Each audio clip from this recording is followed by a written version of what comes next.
George McCaskey, they're hoping in Chicago that he's and changing. it seems like he's changing a few things about his life. I think the hiring of Andy Reid, and remember, Andy Reid was fired by the Eagles and landed in Kansas City right after Hunt had pushed out Scott Pioli and company. Yeah. And it's worked. Now, when they finally got Patrick Mahomes, it worked like no one ever would have expected, but they were still competitive with Andy Reid. So a good owner has to know when to get out of the way and let the team do its thing and trust your people to do their jobs and be patient and ignore the noise.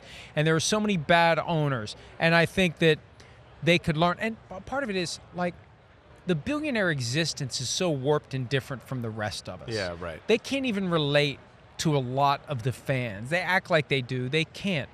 And they don't listen to dissenting voices. Oh, trust me. They're surrounded by sycophants. I live by some of them, so I know. use the Twix example all the time. Yeah. Like, you never – Jimmy Haslam will say, I never told them who to draft. No, you never told them who to draft. But they're listening to you. Yeah, right. Any question you ask, any comment Things you are make. implied. Right. Right. It's like walking into the front office and there's a bowl of Twix on the table and he opens one up and eats it and says, that's the best damn candy I ever had in my life. Right. That's all I have to say. Yeah. Everywhere you go is Twix. There's going to be Twix up the wazoo and out the wazoo and up the yin-yang, right? That's what happens when you are the all-powerful one-person, single voice that owns and operates a multi-billion-dollar business. Yeah.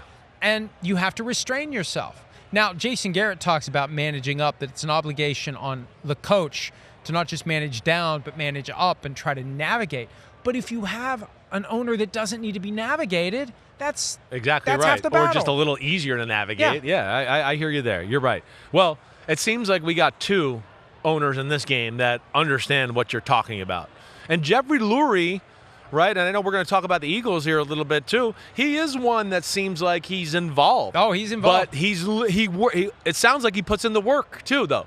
And that's why he's allowed to have a say. And it sounds like he doesn't step on people's toes, and he still does listen and all of that. So both of these owners have found the right touch. And I just brought that up with Clark Hunt because I think actually he's been a damn good owner his whole time, really. They just couldn't get over the hump with Schottenheimer and other people, but they've always been there, like you said.